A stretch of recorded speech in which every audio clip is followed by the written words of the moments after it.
자, 이런 결혼관들은 전부 하나님으로부터 온 것이 아니고 사단이 우리 가정에, 우리 자녀들에게, 우리 젊은이들에게 심어놓은 잡초의 씨앗, 이 저주의 씨앗이라는 것을 우리가 알아야 됩니다. 그렇다면 진정한 결혼의 의미는 무엇이겠습니까? 여러분, 결혼이라고 하는 것에 대해서 우리가 다시 한번 생각해 봐야 되는데요. 결혼은 전문성이 요구되는 아주 전문적인 그런 짭이라고 봐야 될 줄 믿습니다. 전문성이 요구되는 공동체의 삶이라는 것입니다. 우리가 나 혼자 살 적에는 별로 불편함이 없습니다. 그러나 둘이 살 적에는 서로가 서로를 이해하고 그리고 관계를 잘 맺어가면서 살아야 됩니다. 셋이 살 때는 더 그렇고 4명이 살 때는 더욱 많은 어떤 원리가 적용이 돼야 됩니다. 그러므로 이 함께 산다라고 하는 이 공동체의 삶이라는 것, 전문적인 어떤 지식이라든지 훈련이 필요하다는 것입니다. 자, 제가 목사가 되기 위해서 13년이라는 세월을 신학을 공부했습니다. 그리고 또 우리가 하수도를 고치는 사람도 몇 년을 일해야 라이센스를 받습니다. 의사가 되기 위해서 몇 년을 투자합니까? 또 우리 집에 전기를 가설할 수 있는 전기공이 되기 위해서도 몇 년을 훈련을 받아야 될까요? 여러분, 또 조종사가 되기 위해서도 얼마나 많은 훈련을 받아야 될까요? 그런데 우리 가정은 그런 전문성이 없기 때문에 마치 아무 지식이 없고 훈련이 없는 조종사가 운전하는 비행기와도 같은 신세가 바로 우리 가정의 모습입니다. 여러분, 전문성이 없는 그런 조종사가 운전하는 비행기를 타기를 원하십니까? 여러분, 이것이 바로 우리 가정이라는 그 위기에 처한 우리 가정의 모습입니다. 마치 이 비행기 조종석에는 그 20대의 남자와 여자가 앉아 있는데 그 젊은이들은 한 번도 운전을 해보지 못한 그런 젊은이들이 큰 비행기라는 가정을 운전하겠다고 조종석에 앉아 있는 모습, 그것이 바로 우리 가정이라는 모습입니다. 얼마나 두렵고 떨리는 일입니까?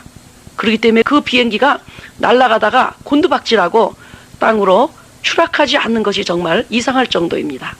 여러분, 가정은 생명을 낳고 공동체가 하나님의 말씀대로 살아가는 언약 공동체로서 전문성이 요구됩니다. 우리가 이 가정이 되기 위해서 이 전문적인 것을 훈련하지 않으면 안 됩니다. 그러므로 여러분, 뭐 우연히 잘 되겠지, 뭐 운이 좋으면 결혼 생활 잘 해나가겠지. 여러분, 운이라고 하는 것은 우리 기독교 삶에 없습니다.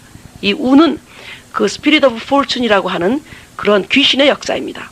Luck이라는 것, you are so lucky, 그것도 우리에게는 없습니다. 럭키하기 때문에 우리 가정생활이 잘 이루어져 나가는 것이 아닙니다. 어떤 전문적이고 성숙한 어떤 우리 훈련이 우리에게 있지 않는 한 행복한 가정생활을 이끌어갈 수가 없는 것입니다. 또한 가정은 하나가 되기 위한 것입니다. 여러분, 너와 나가 하나가 된다라는 것입니다. 그러므로 결혼은 전도도 아니고 운동도 아니고 사업도 아닙니다. 결혼은 두 사람이 그리스도 안에서 하나로 연합되는 과정을 의미합니다. 그리고 사도 바울은 이것을 그리스도와 교회의 비밀이라고 선포했습니다. 이 교회와 그리스도가 하나 되는 비밀, 이것을 우리가 나중에 남편과 아내에 대해서 배우면서 다시 한번 깊이 들어가 보도록 하겠습니다. 즉, 남편과 아내가 하나가 되는 과정을 통해서 그리스도와 교회가 하나가 되는 그 비밀을 깨닫게 된다는 뜻입니다. 여러분, 하나님은 남자와 여자라는 이미지를 만들어 주셨습니다. 하나님은 이렇게 남자와 여자 따로따로 한 성으로 당신을 표현하실 수 없는 분입니다. 남성적인 것, 여성적인 것, 부성적인 것, 그 다음에 어머니, 모성적인 것을 함께 갖고 있는 주님께서 우리에게 두 이미지로 나누어 만들어 주셨습니다. 이 둘이 하나가 될 때 비로소 하나님의 한 형상을 우리가 온전하게 회복할 수 있는 것입니다. 그러므로 결혼은 하나님 앞에서 일생을 함께 하기로, 일생을 하나가 되기로 결단하는 신성한 그런 언약의 시기입니다. 하나님 앞에서 약속하는 것입니다. 그러므로 이 결혼을 우리가 내가 전도하기 위해서, 그래 그 사람 전도해서 믿음의 사람을 만들 거야, 아니면 나는 결혼하자마자 내가 주도권을 잡을 거야, 아니면 내가 이 가정생활을 하다가 잘못되면 물려버릴 거야 등등의 이런 왜곡된 결혼생활에서 떠나서 하나님 앞에서 신성하게 하나가 되기로 약속한 그런 전문적인 어떤 언약의 공동체인 것을 깨달아야 될 줄 믿습니다. 그리고 결혼은 일생을 함께하기로 한 언약입니다. 여러분, 우리가 일생 동안 함께하는 것은 그렇게 많지가 않습니다. 사실 부모님도 우리와 일생 함께할 것 같지만은 결국에는 또 우리를 떠나게 됩니다.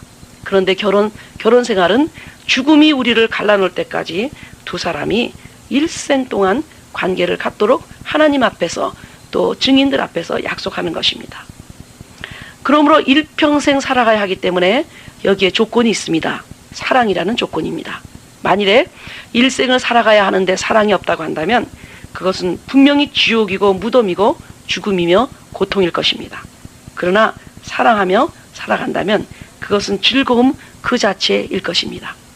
그래서 정말 야곱은 7년을 하루같이 사랑하는 아내를 얻기 위해서 일했습니다. 기쁨으로 일했습니다. 여러분, 사랑이 있다면 7년을 기다리는 것도 즐거움으로 할 수가 있습니다. 그러나 사랑이 없다고 한다면 하루를 사는 것도 지옥과 같은 것입니다.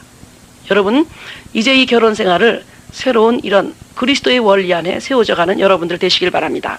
마지막으로 왜곡된 결혼관은 자기가 승리하겠다, 내가 이기겠다, 그런 왜곡된 결혼관을 갖고 있지만 이 결혼은 함께 세워나가는 게임입니다. 승리하는 게임입니다. 그러므로 이미 만들어진 어떤 그 상품화된 결혼 생활이라는 것은 없습니다. 함께 만들어져 가고 함께 세워져 가는 겁니다. 그러므로 만일 오늘 우리가 결혼한다고 한다면 함께 기초 작업을 해야 됩니다. 함께 기둥을 세우고 함께 지붕을 덮어야 됩니다. 그래서 함께 하는 것이고 함께 집을 세워져 가는 작업이며 함께 승리자가 되는 작업입니다. 누구 하나가 승리자가 될 수가 없습니다. 그렇다면 한 사람은 비참한 실패자가 될 것입니다. 두 사람이 자신의 생명과 인격과 땀을 가지고 함께 지어져가는 집이며 주님의 도움을 받으면서 함께 세워가며 죽음이 우리를 갈라놓을 때까지 함께 노래하며 사랑하며 걸어가는 길입니다. 여러분, 왜곡된 결혼관을 가지고 출발하는 가정은 분명히 왜곡된 가정이 될 것입니다. 삐뚤어진 결혼관 위에 집을 세우면 그 가정은 뒤틀려서 쓰러지게 될 것입니다. 그리고 모래 위에 만일 가정을 세웠다고 한다면 분명히 그 가정도 언젠가는 무너지고 말 것입니다. 여러분, 결혼관은 앞에서도 말씀을 드렸습니다마는 결혼이라는 가정, 이 집을 세워져가는 초석이고 기초입니다. 그러므로 건강한 결혼관을 가진 부부는 건강한 가정을 이루게 되고 병든 결혼관을 가진 사람은 병든 가정을 낳게 되고 병든 자녀들을 키우게 되는 것입니다. 이제 건강한 결혼관을 알고 그 위에 가정을 세워나갈 때 많은 가정의 역기능이 예방될 뿐만 아니라 또 순기능으로 바뀌게 될 줄 믿습니다. 그러므로 이제 왜곡된 결혼관이 어디로부터 왔는가, 누구로부터 주어졌는가 하는 것이 중요합니다. 이것은 사단으로부터 나왔습니다. 그 목적과 동기가 너무너무 분명합니다. 하나님의 나라를 파괴하기 위한 기초 작업입니다. 사단은 가정의 기초가 쓰러지면 한 가정이 쓰러지고 그 가정이 쓰러지면 다른 가정이 쓰러져서 하나님의 나라가 마치 뚝의 제방의 조그만 그런 구멍 하나로 모든 뚝이 무너지는 것처럼 하나님의 나라의 기초가 되는 이 벽돌 한 장 한 장이 무너질 때 그 하나님의 나라가 더 이상 확대될 수 없다는 것을 알고 있습니다. 그래서 아담의 가정이 쓰러지면서 그 족보가 죽음의 족보로 전락하게 되었습니다. 가정을 정복하면 그 가정이 죽음의 족보에 들어갑니다.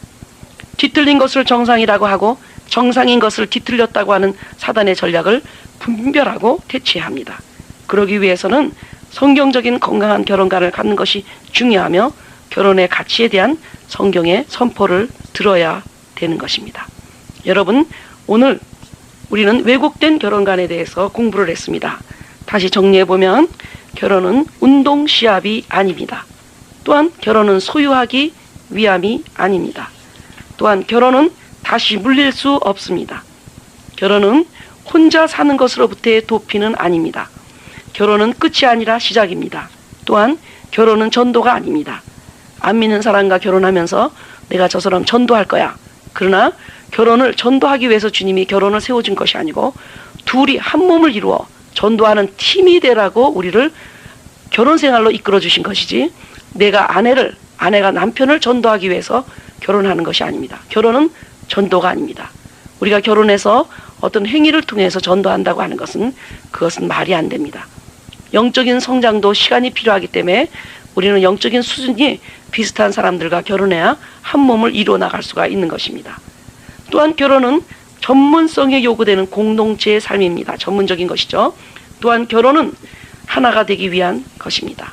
결혼은 사랑으로 일생을 함께 하기로 한 하나님 앞에서 한 거룩하고 신성한 언약입니다. 그래서 사회에서 한 컨트랙이라든지 사회 계약은 깨고 다시 시작할 수 있지만 하나님 앞에서 한 신성한 언약은 갈라설 수가 없습니다. 결혼은 함께 세워나가는 것입니다. 네.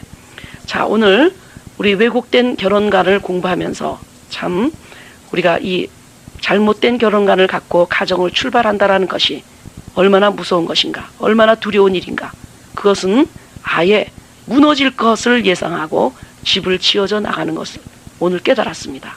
여러분, 빨리 가는 것이 중요한 것이 아닙니다. 제대로 가야 되고 바르게 가야 되고 그리고 주님 안에서 걸어가야 됩니다. 그러므로 여러분의 모든 가정들이 왜곡된 결혼관을 가지고 출발했다고 한다면, 아니면 어떤 것도 가지지 않고 출발했다고 한다면 오늘 주님이 주시는 반석과 같은 그런 결혼관 위에 다시 여러분의 가정이라는 집을 세워나가시기를 바랍니다.